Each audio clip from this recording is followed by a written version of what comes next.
video is broadcast on LSL Podcast Channel. Thank you for listening. Please subscribe to the channel. You are listening to The Laura Ingraham Show, 85540 Laura. Happy Monday, but maybe not so happy over at the White House, except if you look at the economy, which is doing really well, which we all kind of wanted this president to do. And tax reform is going to get passed. No, it's not enough. It's not clear enough. It's not clean enough. But nevertheless, it's a big win for the Republican Party as the aftermath of the Michael Flynn plea deal continues to reverberate through politics, the media, business, and beyond. We'll get into all aspects here on The Laura Ingraham Show. Andy McCarthy is going to join us from National Review. He wrote a seminal piece on what this plea deal means, and I got into it a little bit on the Ingraham angle on Friday. I'm going to dip into that because there's some key elements to this that you need to understand. I will say this to President Trump. There's an ongoing federal criminal investigation. When there's an ongoing federal criminal investigation into your campaign, it is not a great idea to take on the FBI. Why is it not a great idea to take on the FBI? Because you're not a pundit, you're the president. And as the president, and as a potential target of this investigation, no good can come of going on and slamming the FBI. We saw that with the Comey firing, which I look back and I think, why didn't these people just fire Comey day one? Everyone thought Comey should go, even the Democrats. Hillary wanted him gone. Instead, we wait to fire Comey after the whole Flynn thing blew up, and then that gives these people the football to run with. So coulda, shoulda, woulda on that. But just going forward, I wouldn't be tweeting about the investigation. I mean, I've said this before. I'm just going to say it again. Lindsey Graham echoed this on Face the Nation over the weekend. He said, I would just say this to the president. There's an ongoing federal criminal investigation. I would just say this to the president. There's an ongoing criminal investigation. Comey may be part of it. You tweet and comment regarding ongoing criminal investigations at your own peril. I'd be careful if I were you, Mr. President. I'd watch this. Yeah, well, Lindsey Graham and I have not agreed on everything over the years, but boy, do we agree on this. What happened in Watergate was ultimately ended up being the obstruction that got the president to the point where he was forced to resign. And now I'm looking at this for what it is. And that's clearly what Mueller's going for. He's going for an obstruction case against the president for firing Jim Comey. There's no doubt about it. And that's just where we are. That's where things stand. That's where we are. And the point that McCarthy was making, where all these people were going, the Flynn plea means the beginning of the end on collusion. Remember, the false statement charge that was brought against Michael Flynn was Section 1001, stems from this conversation that Flynn had back at the end of December of 2016. So this was when they were in the transition. And he had a conversation with the Russian ambassador, Sergei Kislyak. And at that time, Flynn was slated to be National Security Advisor.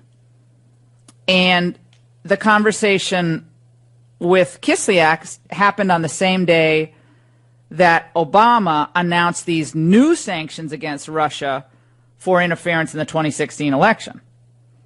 So what McCarthy writes is, of course, this was recorded by the FBI because they surveil Kislyak under the FISA warrant. They can listen to any foreign national with a showing that's really not all that difficult to reach. So they were surveilling Kislyak. They heard the whole conversation with Flynn. Now, Mueller had to charge Flynn with falsely telling the FBI that he said he didn't ask Kislyak to refrain from escalating the situation, which he was completely within his right to do as a incoming administration official. The Obama administration was issuing hit after late hit in December. They were infuriated that Trump was elected, and whether it was the Russia deal or maybe what they were going to ultimately hope was going to be done against Israel with these settlements. Clearly, this was Obama's last gasp, and this is petty what they were doing at this point with Russia. And so Flynn ended up also lying when he claimed that he couldn't recall a subsequent conversation he had with the Russian ambassador. And that's when the ambassador told Flynn that Putin's decided he wasn't going to respond. In other words, Putin was going to wait till Trump came in to see what happened, which makes sense. Acting against Russia in December of your lame duck president and new parties coming in, it was bizarre on the part of Barack Obama, but it was almost like Obama knew what Flynn was going to do in this circumstance, urge Russia to back off, again, which is not a violation of any law. So Flynn had also spoken to the Russian ambassador a week before those sanctions were imposed against Russia, asking the ambassador to delay or defeat this vote on the UN resolution, I think focused on this. So the criminal information that he ultimately pled to charged that Flynn lied to the FBI by both denying that he'd actually made this request to delay the UN vote and that he's spoken to Kislyak about Russia's response to it. So basically there are 4 lies and 1 count. So the sentence that's the potential sentence for this is 1 to 5 years of imprisonment. So there probably won't be any time for Flynn. He cooperates. His son doesn't go to jail. He doesn't go to jail. So, of course, as Andy points out, McCarthy points out, it was wrong for Flynn to give false information. Why he chose to speak to the National Security Advisor, decided to speak to the FBI is beyond me.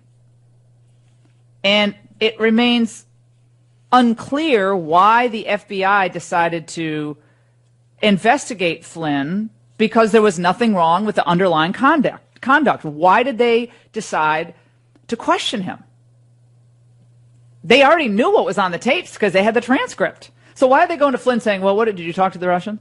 That's kind of getting along to possible entrapment of Flynn, knowing they already heard the tape, they already knew what he said, and then you go, oh, well, what did you say to the Russians? Well, why would you do that? What reason? When we talk to Andy McCarthy, we're going to go into more detail about this, but the headlines on Friday were so misleading about this case. And one of the biggest pieces of garbage bias we're going to get to next segment. And it related to ABC News and what Brian Ross of ABC News, who is now suspended from the network, should have been fired, said about the timing of these conversations and what this ultimately was about. This was flying around the internet for hours before they corrected it.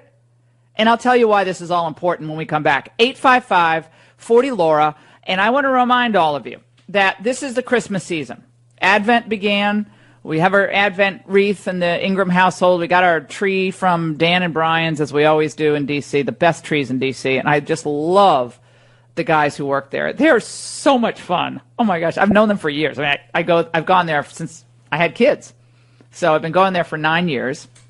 And they're the greatest people. So we got our tree, actually got it up. Chris helped me put it up, of course, because I couldn't do it without him.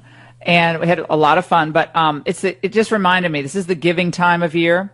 And Food for the Poor is one of the most incredible organizations for giving help directly to those who need help. On today's show, I'm looking for 5 $2,500 donations to Food for the Poor. 5. I'm the first one. So I'm giving $2,500, Food for the Poor. We need 4 more today, on the show today. And you give $15,000 to Food for the Poor. You get to come in and you get to be part of the show. You'll be able to participate for the last hour of the show. We're going to have a lot of fun. We did this last year, and it was a blast. So in January, you're going to come in and be part of it. So $15,000. We got 4 $15,000 donors.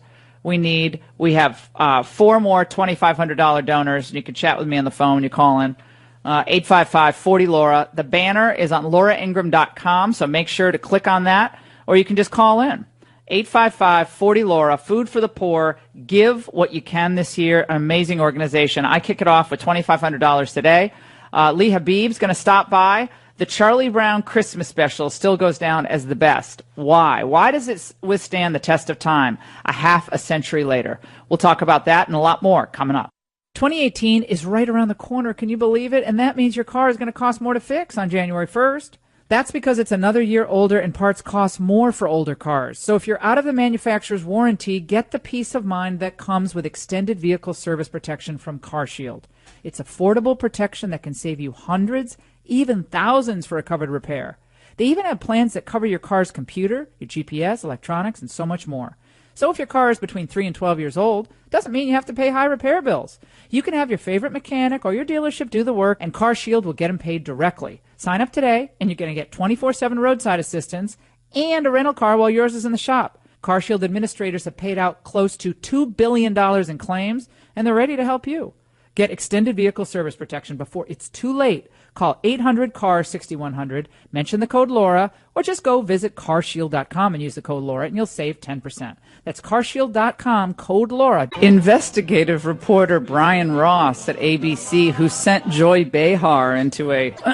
it's almost like it was, she had hit the Publishers Clearinghouse sweepstakes. She was so excited on Friday. One problem. The conversations were not during the campaign. That's not what was found at all.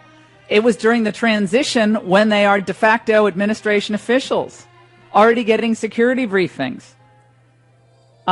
So Brian Ross is now suspended for 4 weeks without pay after an erroneous report that Flynn was prepared to testify that Trump directed him to establish contact with Russian officials during his presidential campaign. You want to know why Trump calls this fake news? Because time and again it is fake news. 4 weeks without pay. How about this? Two syllables, retire. The story which caused the stock market to tumble. Think about the money that was lost and the trades that were happening. The market went down 400 points at one point.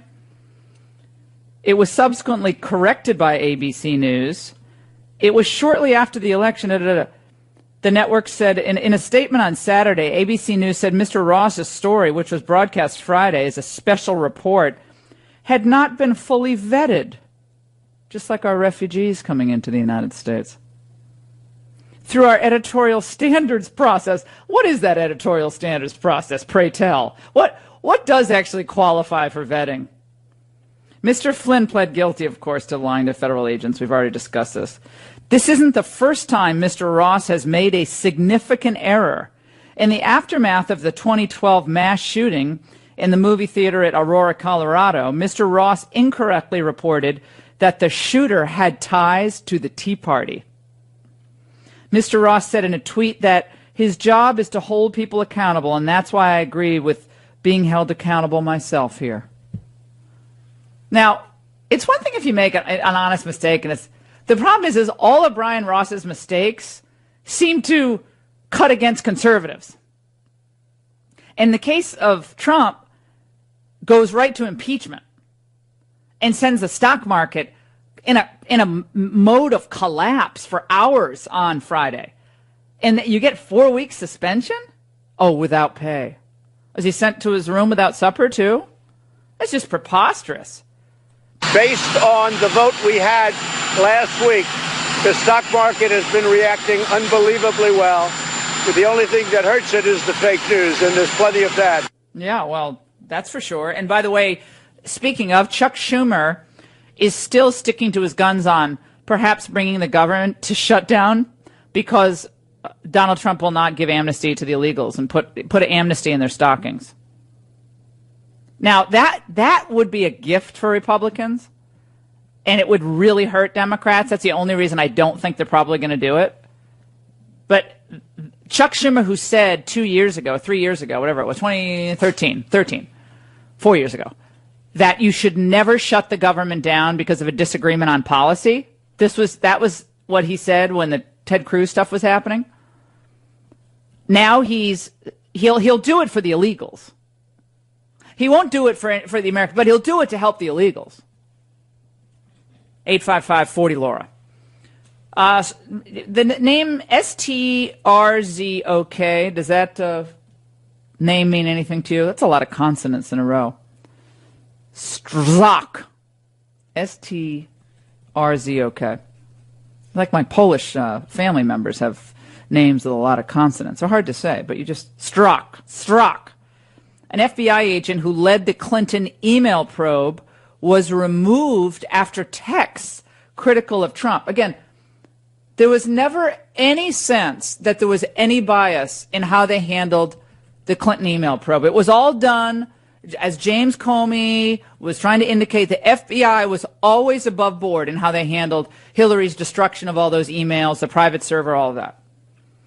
The FBI agent who was removed from his post last summer for allegedly sending text messages critical of Donald Trump during the presidential campaign led the Bureau's investigation into Hillary Clinton's use of a private email server and later served as a top agent on its probe into Russian interference in the 2016 election cycle. Peter Strzok, 47 years old, was one of the highest-ranking agents at the Bureau investigating Hillary's email and the collusion in Russia. And he's caught sending anti-Trump tweets. But it's all above board. There's no bias. Joining us in just a few moments will be Andy McCarthy. Remember, Food for the Poor. We want 4 other $2,500 donors today. Here's a tip for the best holiday gift ever. While supplies last, Ovation Hair is offering an impressive holiday gift set. 7 best-selling hair products in 1 beautiful gift box, including, by the way, the powerful one-of-a-kind cell therapy treatment that's proven to give you thicker, stronger, longer, healthier-looking hair. And Ovation really works for me. And this gift box has all my favorite products. I know you'll love it as much as I do. And my hair, goes through a beating every day because it has to get styled every day. And everyone on your list is going to love this because you'll see how different your hair feels, not just feels, but looks after you start using the Ovation Hair Care line. This week only, 60% off retail. Ready? It's almost 60% off retail.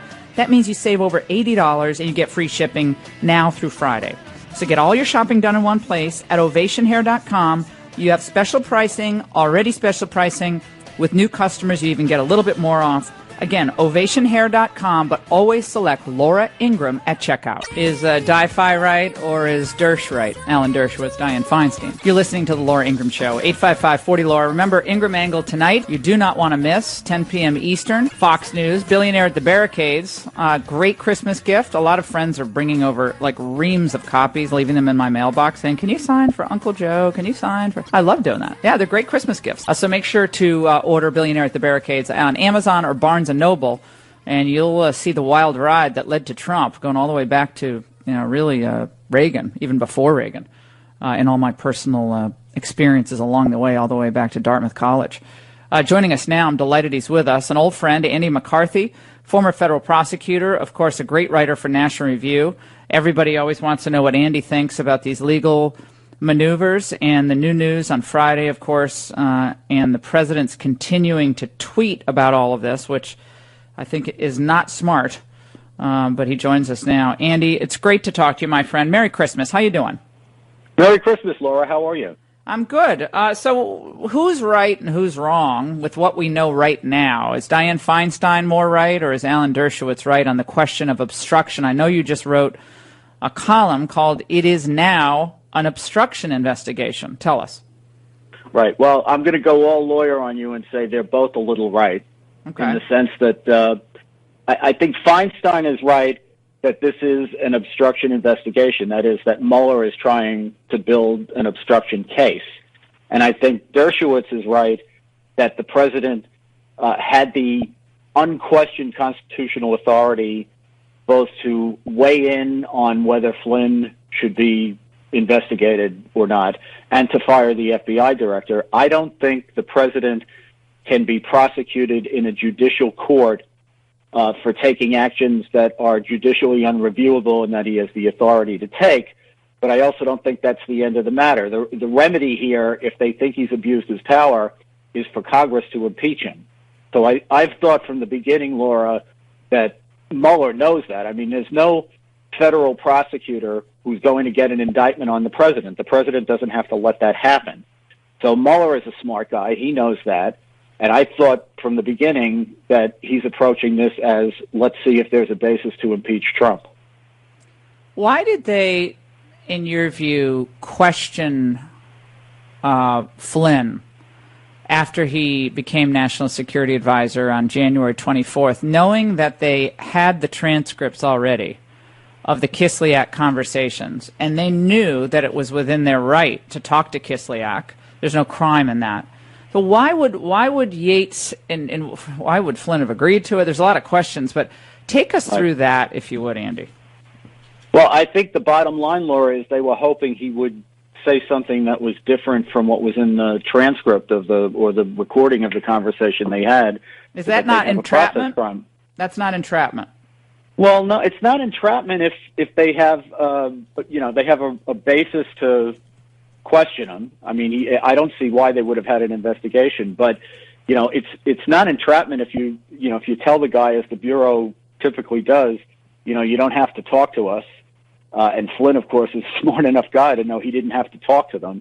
I think it'd be very uphill to make an entrapment case out of that. Mm-hmm. Plus, it's only his own activity. That's not a typical entrapment fact pattern. But in any event, I think it's a combination of politics. I think the Obama administration was very upset, to put it mildly, that the Trump transition was sort of dabbling in foreign policy, particularly on the resolution against Israel in the UN, where the Trump people were taking a different position than the Obama people were.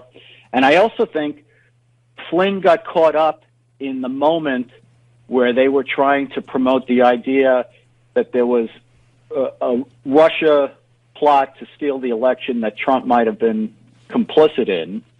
And this helped them play up this political narrative of collusion. So I think this combination of circumstances, plus the fact that the Logan Act, which is probably unconstitutional, but in theory prohibits Americans who are not the executive branch from dabbling in conducting foreign policy, I think that gave Yates, who's an Obama holdover at the Justice Department, a fig leaf to cover having Flynn questioned. So I think that sort of amalgam of circumstances is why they questioned Flynn. But I really think it was more politics than law enforcement or counterintelligence. Now, there's a lot being made of this tweet that has caused something of an uproar, that his personal lawyer took credit for on Sunday. It's a tweet that said, "I never asked Comey to stop investigating Flynn. Just more fake news covering another Comey lie." That's a Trump tweet on December 3rd, which is yesterday. Now, his lawyer, John Dowd, said that he wrote the tweet and he sent it to the White House social media director, Dan Scavino, to publish. NBC News asked him for the original email, and he said he dictated it over the phone to Scavino. Well, now, why is this significant, this particular tweet? Laura, if I'm remembering right, the tweet that there is also that tweet, which is a whole nother matter, but there was a tweet that came out either that day or the day before, where Trump, it turns out Dowd is the one speaking, but Trump under his Twitter handle says something along the lines of that that Flynn pled guilty. He fired Flynn because he lied to the vice president and he lied to the FBI, which implied that at the time that he fired Flynn, Trump knew that Flynn had committed a felony, that he had lied to the FBI. And what I think Dowd was quick to correct was that Trump says he didn't know that Flynn had lied to the FBI. And that's important because the day after he fired Flynn is when Trump has the conversation with Comey, where he supposedly tells Comey to let the investigation, or asks him to let the investigation of Flynn go. So what the people who are pushing the obstruction storyline are trying to say is that at the time he pressured the FBI to drop the investigation, he knew that Flynn had already committed a felony. The interesting thing that seems to me to have gotten no coverage is that when Yates testified before Congress, she pointedly said a few times that when she went to tell the White House counsel McGahn about Flynn and about the fact that the FBI had interviewed Flynn, that McGahn asked her, how did Flynn do in the interview, and she refused to tell him. So we don't have any reason to believe that Trump had a read on what the FBI's judgment about the Flynn interview was. And there was some reporting at the time that the FBI had concluded that they thought Flynn had told the truth, and that to the extent that there may have been any discrepancies, it was more because of honest confusion than criminality. So, I think even, to go back to what we were talking about at the beginning, even if we assume that Trump knew that Flynn lied to the FBI, Trump had the right to weigh in on the investigation. He could have pardoned Flynn, which is the ultimate interference by a president in a criminal investigation. So I just think they're making a mountain out of a molehill. Yeah, the original tweet, just so I didn't confuse people, was sent on Saturday, or then December 2nd, yeah, Saturday. So I had to fire General Flynn because he lied to the vice president and the FBI. He has pled guilty to those lies. It's a shame because his actions during the transition were lawful. There was nothing to hide. So that's the one that Dowd said he wrote. And, of course, the left is saying, well, if you knew he lied to the FBI and then you go on and tell Comey, stop the investigation, that's the obstruction. And your point, and the point of many others, is he had every right to talk. He had every right to talk to Comey. Correct about that? Is that necessarily? He had every right to. Yeah. From a constitutional standpoint, there's only one necessary officer in the executive branch. That's the president. Mm-hmm. We didn't even have a Justice Department and FBI at the beginning. The president gets to do everything his subordinate officials who are exercising his power, not their own, get to do. So he gets to exercise prosecutorial discretion, just like every, subordinate prosecutor in the United States does. Can you imagine saying that it's appropriate for a first-year, low-level assistant U.S. attorney in some small district in the United States to weigh whether somebody who's committed a crime is worthy of being prosecuted, but the President of the United States, whose power the prosecutor exercises, can't? And it's absurd. No, that's an excellent point. And again, people have to remember, as president, Donald Trump is the head, is the chief law enforcement officer of the United States. It's not the attorney general. It's not the special prosecutor. It's not the line prosecutor. Right, Andy? I'm saying it correctly. No, absolutely. Laura, if you 100%. listen to these guys, sometimes you would think that they think the Justice Department and the FBI, because we want law enforcement to be independent of politics, we aspire to that. You would think that these guys were a separate branch of government, but they're not. They answer to the president, and they're accountable to the president. And whether you like it or not, the president gets to weigh in on cases. And, I'm astounded that people have a hard time with the idea of the president weighing in on whether someone should be investigated when ultimately the president has a pardon power that can stop the whole thing dead in its tracks. And nobody questions that. We're talking to Andy McCarthy here on the Laura Ingraham Show. Andy, where do you think this ultimately ends up? They're bringing a lot more witnesses in, still looking for documents. I guess Hope Hicks went in at some point. She was scheduled to. Sean Spicer, Don McGahn, who's the White House counsel. Where does this go? Well, I think the collusion aspect of it is over. There's no collusion case. That's pretty clear. And what Mueller is trying to do is build what would be a prosecutable obstruction case, which he'll never be able to indict, but if he gets strong enough evidence on it, he can either have the grand jury write a report or figure out another way to report it to Congress and throw it in their lap. So then it's like a Lawrence Walsh deal, putting it right up into the 2020 election, hoping that either kills him off in 2020 or he resigns and Mike Pence runs in 2020. I mean, that's how I kind of see their dream scenario. Do you disagree? Look, he doesn't have a 17-lawyer empire to take a single count false statement case against Mike Flynn. I don't think that's, what he's trying to do here. No. Andy McCarthy, your pieces have been indispensable reading. Thank you so much. I hope you come back before Christmas, but if you don't, have a wonderful Christmas with your family. You do such great work, and we really appreciate you. Thank you so much. You too, Laura. Thank you. All right, we'll take a break on the Laura Ingraham Show, 855-40-LAURA. Oh, we got some food for the poor folks on the line, especially people who want to be generous this Christmas season. 250 points. That thing is going to drop like a rock if they keep going after Trump, though, I can tell you that. That economic recovery is going to be a nightmare. It's going to go into the opposite direction if they keep doing the Trump obstruction push. A lot of people calling in now for food for the poor. I'm looking for more $2,500 donations of food for the poor. I kicked us off with the first one, David in Texas. David, welcome. Thank you, Laura. Every time I walk in my office, there's a picture on the wall. It's the very first thing I see, and it's a picture of 10 little houses that I helped build in the Dominican Republic through Food for the Poor about 8 years ago. I haven't donated to them in a while, and you bringing it up this morning struck a chord with me. And my father was actually a missionary for them for quite some time. So good I thought for it'd you. be appropriate. Good for you. Hey, thank you so much. So you're one of our $2,500 donors this morning? You bet. All right. All right, David. David, what are you doing for Christmas?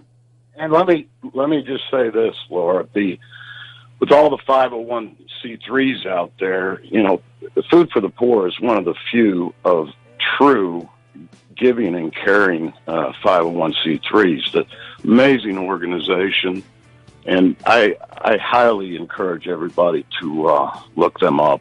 Oh, God bless you. 95% of all the money goes right to the poor. Food for the Poor. David, thank you. He's our first $2,500 donor.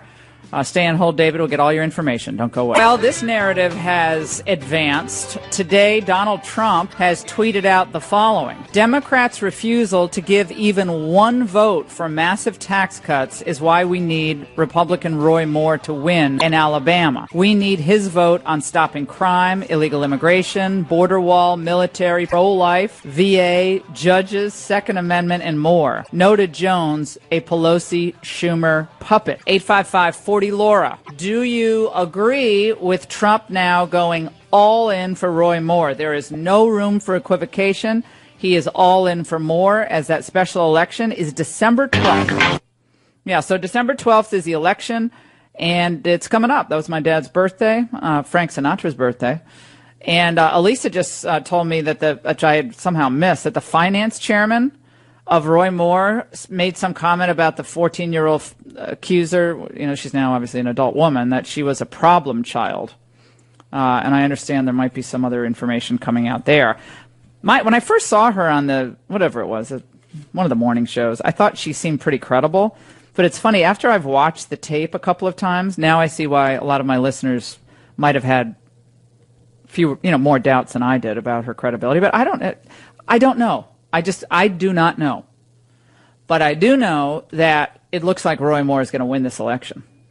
Then you have a real issue, perhaps, where the U.S. Senate decides they're going to vote to unseat him, which would require 2/3 vote by the Senate to expel him from the Senate. Now, I just don't see how they can do that. I mean, I brought that up with Mitch McConnell last week, and he said, we're going to see what the women of the Senate say about that. I'm like, the women of the Senate? Why are we breaking this down along gender lines? If someone doesn't deserve a Senate seat after their state votes them in, then don't men and women get an equal say on that?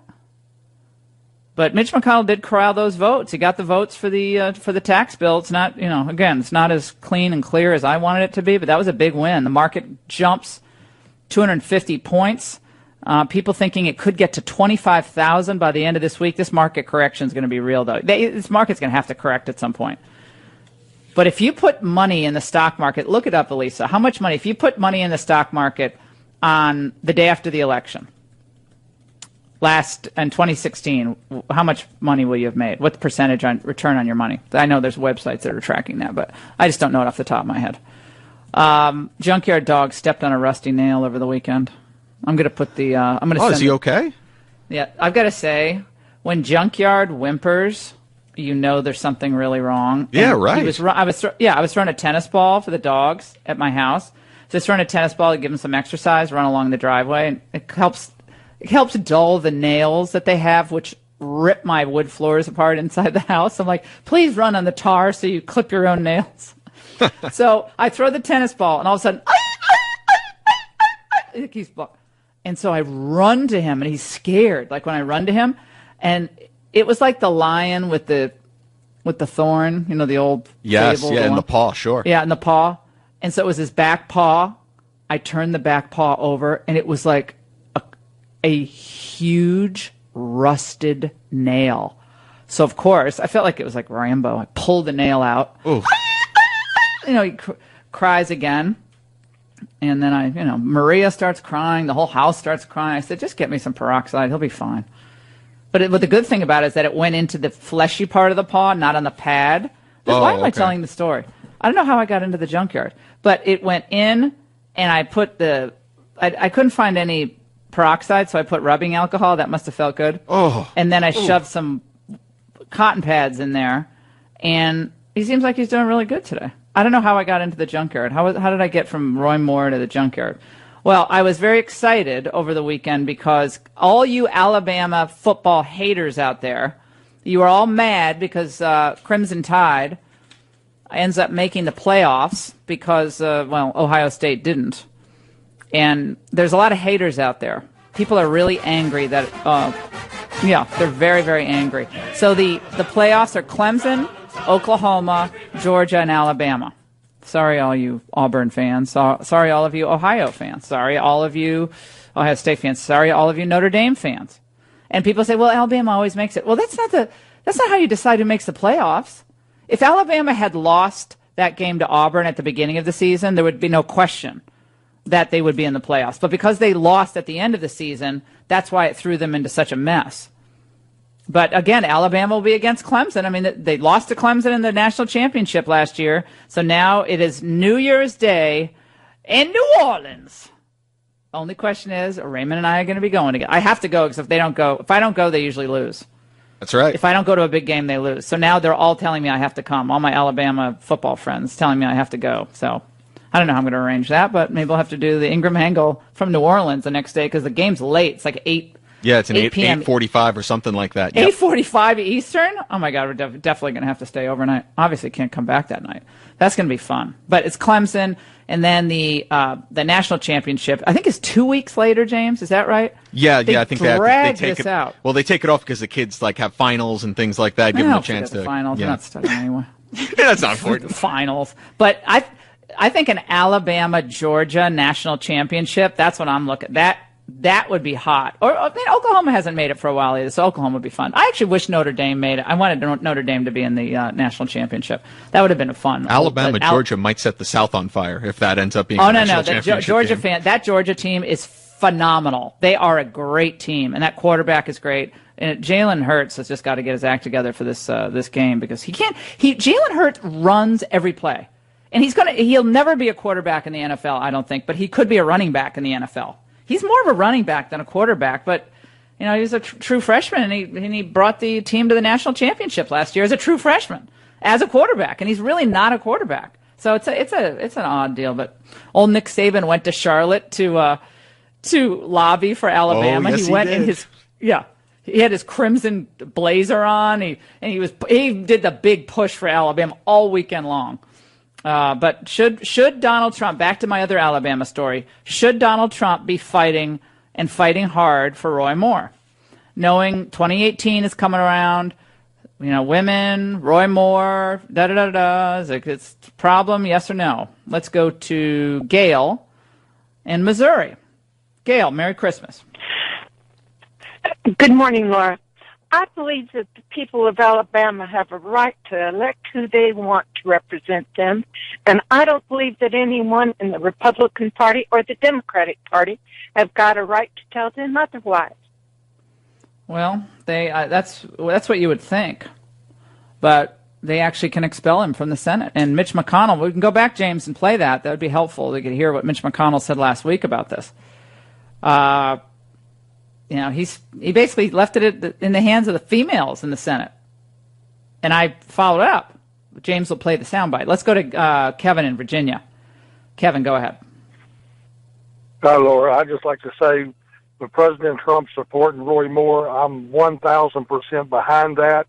And I think the people of Alabama, if they vote him in, there should be no question. He should be there representing them, and they should leave it at that. And, it's funny that all these allegations against him, and unless there's some kind of proof with beyond a shadow of a doubt, then I'm not saying he's not guilty, but he should be presumed innocent until proven beyond a shadow of a doubt. And if that don't happen, like Sean Hannity giving 24 hours to make remarks, well, they should give the women 24 hours to come up with proof. After all, they've had 40 years. Well, I think he's going to win. That's what I think. Roy Moore is going to win this election. And it doesn't really matter what the New York Times says or the Washington Post says. Now, a lot of my friends who didn't even like Roy Moore, who were Luther Strange people, they supported Strange. They're now so worried about what will happen with this economy if we lose the Senate. And they're like, look, I'm going to hold my nose and vote for Roy Moore. So people who said 2 weeks ago to me they will never vote for Roy Moore, 4 of them are saying they're going to vote for. One is no, absolutely not. But 4 are now saying they're going to vote for Roy Moore. That's my barometer. He's going to win this election. Go ahead. Let's play McConnell. They're going to make the decision in Alabama, and we'll. So should you in the Senate then invalidate that by expelling him out with a 2/3 vote? We'll deal with the aftermath of the decision the people of Alabama make on December 12th. So you think it's a possibility he could be expelled from the Senate? I think there's a possibility he will have an ethics issue. An ethics investigation once he gets here? Yeah, I think it's almost certain, yeah. How far back will those allegations? They go back like almost 4 decades. It'll be up to the committee. I don't know. Keep it going, James. These are the women of the committee. You missed the kid payoff, my friend. The women of the committee. And I think, what the women? What about the women? Why the women? Just the women get to decide the fate of the man? Can I hear the whole soundbite, please? Oh my gosh. Come on. This is driving me crazy. All right. 855-40-LAURA. We have a lot more to get to. We'll take a break. We'll play that one when we find it, and we'll get all your calls. And I have a question. How optimistic or not are you feeling this Christmas? On the economy, your family, politically? You can break it down any way you want. And my ask from you today, I'm going to ask a lot. I ask to tune into the Ingraham Angle, DVR us if you're out, which is every night at 10 p.m. Eastern on Fox.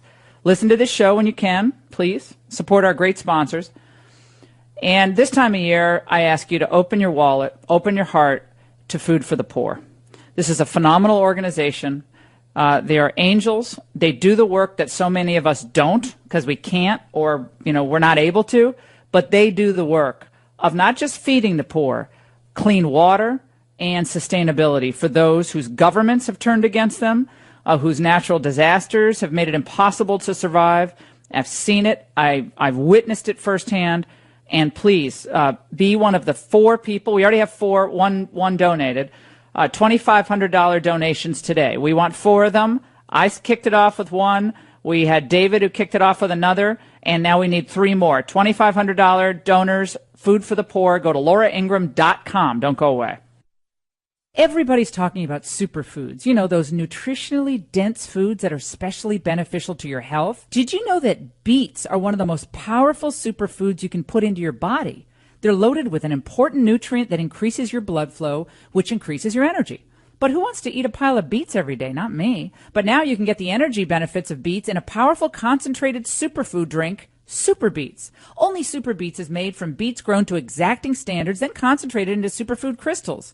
Super Beets promotes the body's own natural ability to produce healthier circulation for increased energy and stamina all day long. So if you want the benefits of a powerful superfood, call 800-511-3640 or go to laurabeets.com.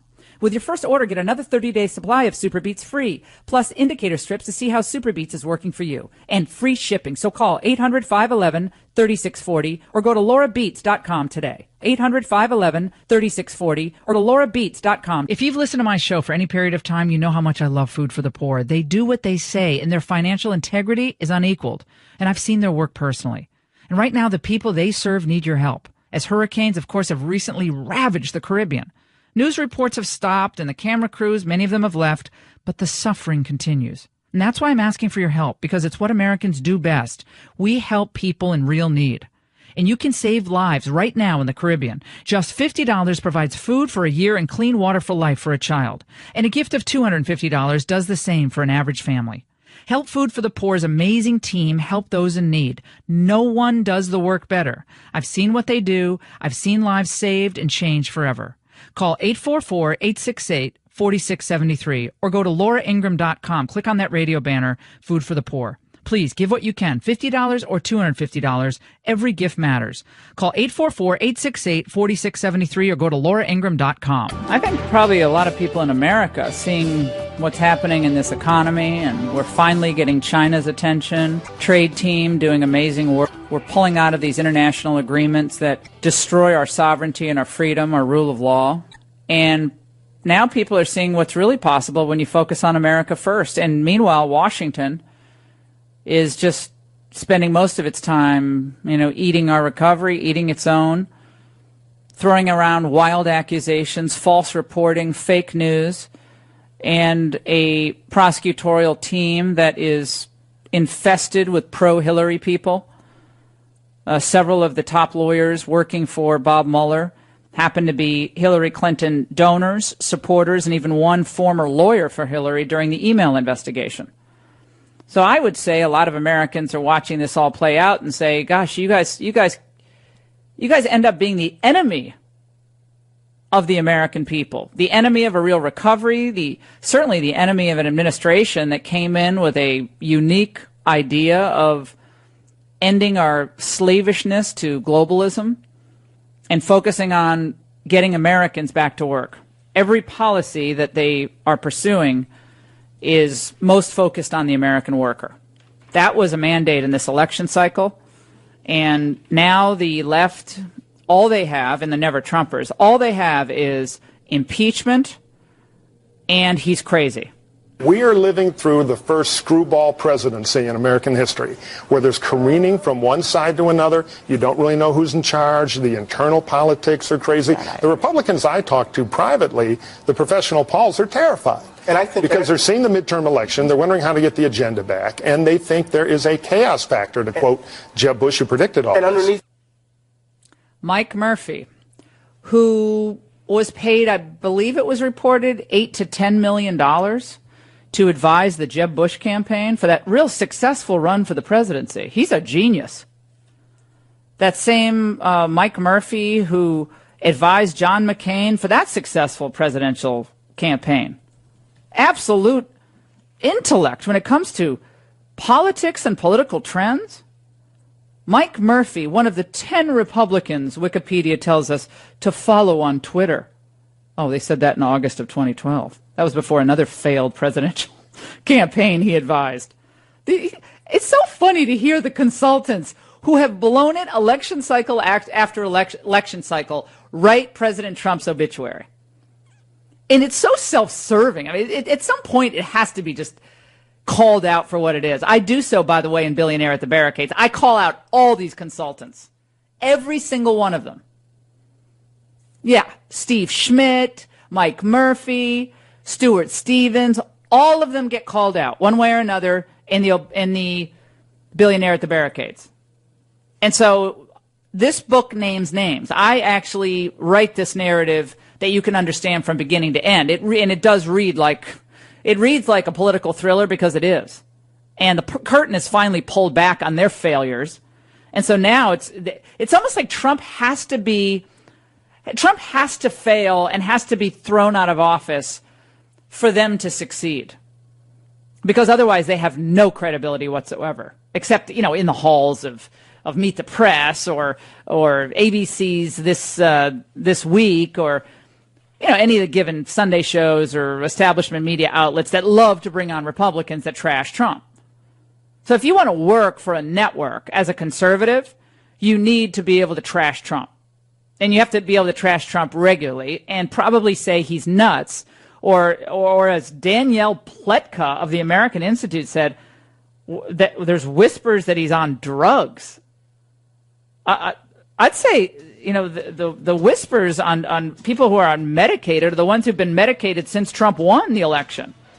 How many people had to go to the crying rooms and to the sensitivity corners of college campuses and beyond? They had to have therapy animals to get through the November, December before Christmas of last year. And they're talking about Trump on drugs?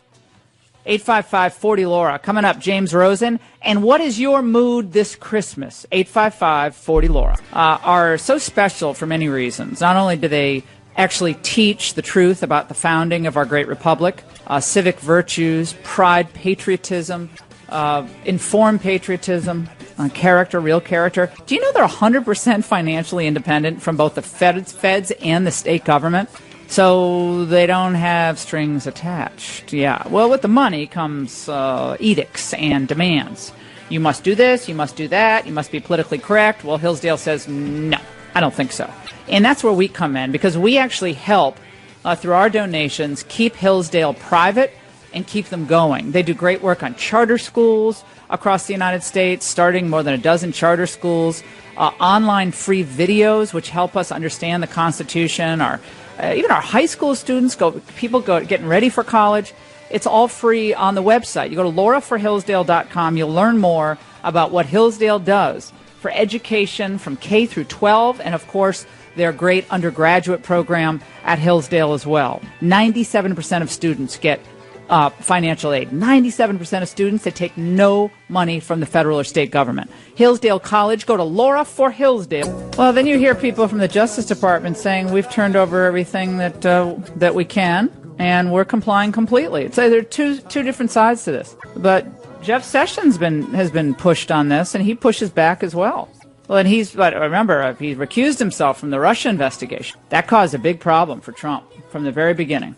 855-40-LAURA. We learned a lot more about one investigator in particular over the weekend, and James Rosen of Fox News has been all over this story. He's my colleague at Fox and has done great work on reporting on this particular investigator and why his texts are important. James, welcome. Good to be with you, Laura.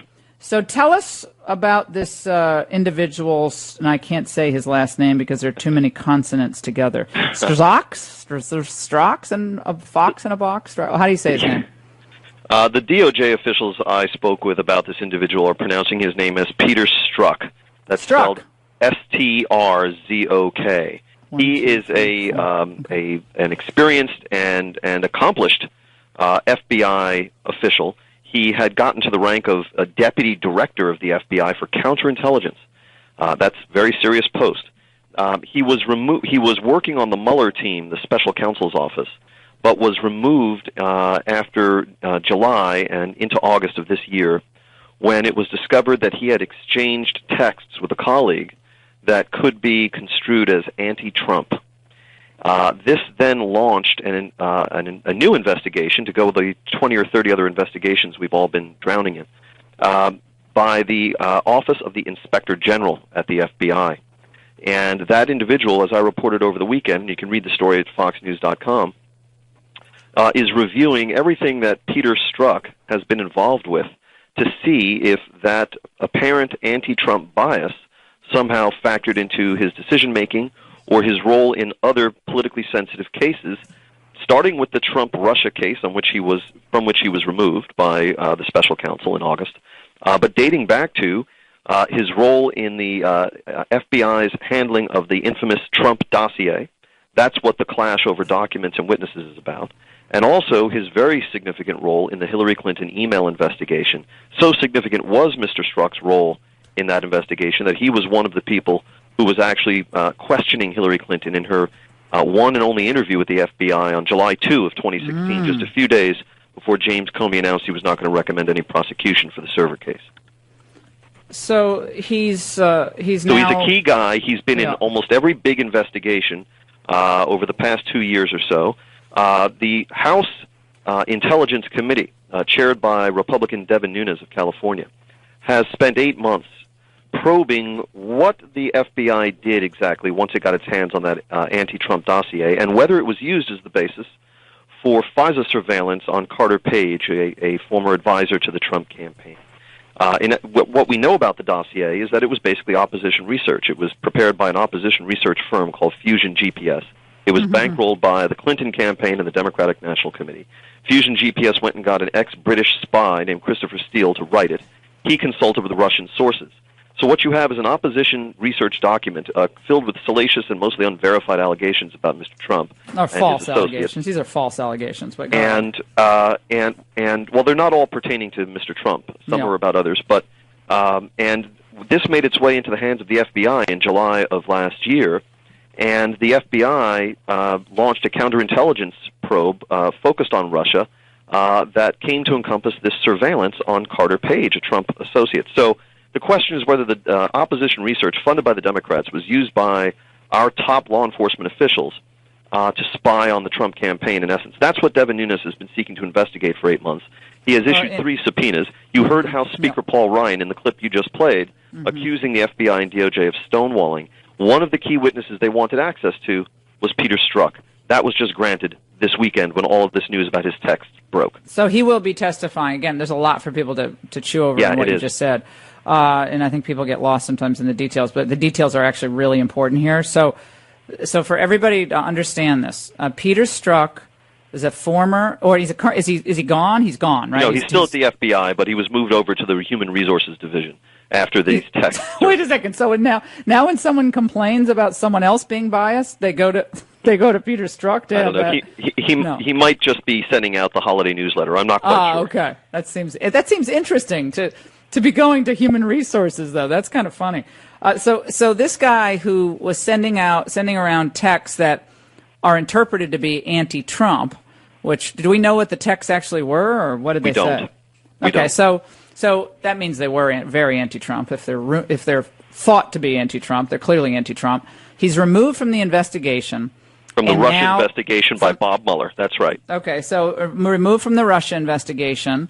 He was also on the Hillary Clinton email investigation, correct? That's right, and he was also tied up with this dossier.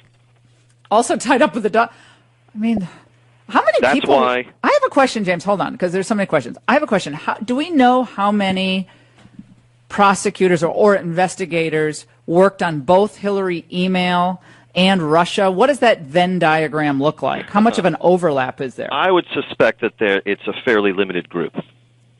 I mean, that's pretty wild to be assigned to 2 of the most high-profile investigations. Well, look, this is a deputy director of the FBI for counterintelligence, and the Russia probe started as a counterintelligence investigation.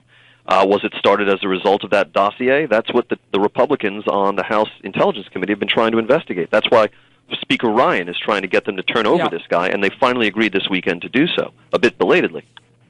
Well, and they also want to know, and I know you've read about this and written about it, I should say, they want to know if the FBI paid actual money, or do we already know that they paid money for this dossier that had already been compiled?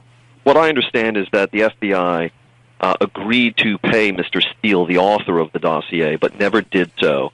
He had been a paid informant on previous work for the FBI unrelated to all of this. But that was another individual that the Nunes panel had wanted access to, was the man at the FBI said to be the handler for Christopher Steele, and that also was granted over this weekend. I do want to emphasize, too, Laura, as you did in your introduction, that the Department of Justice and the FBI claim that they have been very responsive to the House Intelligence Committee's request for documents. Some of the documents that the Nunes panel is demanding belong to categories of intelligence documents that have never been turned over to the oversight committees. And in fact, the 2 Justice Department officials called me this weekend to let us know that, to emphasize that they have actually received pleas from foreign intelligence organizations not to release these exact kinds of documents to the Nunes panel because the foreign intelligence agencies fear that their work would be compromised and their sources and methods would be put in jeopardy. So that's how sensitive are the documents that are being requested. All right, James Rosen from the Fox News Channel. James, before we let you go, the new line that we've heard, well, it's not new. They've been throwing this around, really, Jackie Spire, since last February, is that Trump is crazy, and that even this woman from AEI, American Enterprise Institute, think tank that didn't like Trump much going into the election, even though it's nonprofit, it filled a lot of never-Trumpers. She said, well, people even think he's on drugs. He's crazy and he's on drugs. Do you notice this narrative building about Trump crazy? Yeah, or dementia, that narrative has been gaining some traction on certain segments of the ideological spectrum for some months now. But I haven't spent a whole lot of time directly one-on-one with the president. That time that I have spent with him didn't cause me to doubt his faculties. Richard Nixon, who was one of the first great subjects of that genre of literature known as psychobiography, liked to refer to it as biographies written by psychos. Oh my God, I love James. James, I will say this, that friends of mine went to this fundraiser in Manhattan, I think it was on Friday. My friend John and his son Robert, and they were it was in Manhattan. And he said, afterward, I wish that everyone could have heard the Trump that we just heard. And there were a lot of Wall Street people in there who didn't like Trump. And they said he was awesome. It was on the economy and on trade, on markets, on competitiveness, on dereg. And he said on issue after issue after, he was just killing it. And he said there were there were a lot of foreigners actually in the audience, from Asia, Chinese, others, Wall Street types. And he said it was incredible given everything that was happening back in Washington. He said he was stunned. Thursday or Friday, I don't know what day it was. Maybe it was Thursday. But that's interesting. We have to say this for Donald Trump, whether you like his policies or not, whether you think that his comportment of himself in the office of the presidency is appropriate or not. He is a singular figure. He did something that no one else in American life could have done in 2016, right? He entered the Republican primary a few short years after having given money to Hillary Clinton and Nancy Pelosi, having been on videotape pronouncing himself very pro-choice. He was outspent 9-1. And it is an article of faith of modern politics that money matters. Why does it matter? Because it can be used to purchase negative television ads. What's the use in that? Negative ads work. Mm-hmm. And he was outspent 9-1 and walked away with it, the nomination, with more votes than any Republican nominee in history. There is not another celebrity, actor, reality show star, or athlete, a non-politician, who could have done what he did. The question that it seems to me we will not know for some time the answer to this, but the question that seems to me appropriate is he truly a transformative figure of American politics? Or after he fades from the scene, whenever that is, will politics revert right back to what it was, where the PACs raise a lot of money and negative ads work? I'm not sure of the answer. Well, you got to read Billionaire at the Barricades. The movement continues, the answer's in there. The movement continues. The populist conservative movement continues. But it will require a charismatic figure, won't it? Well, of course it does. They always do. The third way Democrat thinking came about, with Bill Clinton, and they needed someone to follow Bill Clinton, and they didn't really have it for a while. They had George Bush for 2 terms, and a new wave came in. But I think we've seen there's very little constituency for open borders, endless global trade deals, and endless wars. There's no constituency for that anymore. I just don't think most people. So he may have had some substantive, transformative impact, but absolutely. Will the way he does politics, will anyone else be able to do what he did and just walk in and be outspent 9-1 and walk away with more votes? I doubt that. So what your friend saw, what your friend saw in that closed door setting, is the same acumen that we saw on display in that campaign. That's a fair point. It was bravado. It was a refusal to back down. And when he's hit, he smashes you back in the face harder. It's like and people like that. And people felt like they've been put down for a long time by the elites, and it was their time to strike back. But you actually have to govern now, and you have to hold back on some of the impulses to speak out when you shouldn't, especially when there's an ongoing federal criminal investigation. James Rosen, great to talk to you as always. Phenomenal writer. His book Cheney One-on-One, The Strong Man, and of course Planet Japan all those years ago. James, thanks so much. We'll take a break. Close it. Do those funny stories about kids tossing the trash into the trash, the Michelle Obama cardboard lunches. We have so many sound bites in our system of like cardboard pizza and tasteless food. So the kids were throwing it all out. So now the kids will drink the milk because it's chocolate milk. We had chocolate milk growing up. I think it was 4 cents, as I recall, 4 or 5 cents. 5 cents maybe for milk. My mother never let me get the chocolate. She's like, you're getting the white milk. Okay, fine. But I loved it. I loved the school lunches. I loved the hot lunch. I loved the pizza. That Friday pizza, it was greasy. Oh, it was good. The chocolate chip cookies. I look forward to it. And the kids just were not eating the stuff. So kids were going hungry. Then they were eating more junk food. So now they're like, turning back the clock on nutrition. Donald Trump clearly wants kids to be fat. Oh, yeah. All of his family are just really, really obese. By the way, we posted some photos on Facebook and Twitter from the White House Christmas party. We'll post more. So we'll send more up to Facebook and Twitter and LauraIngraham.com.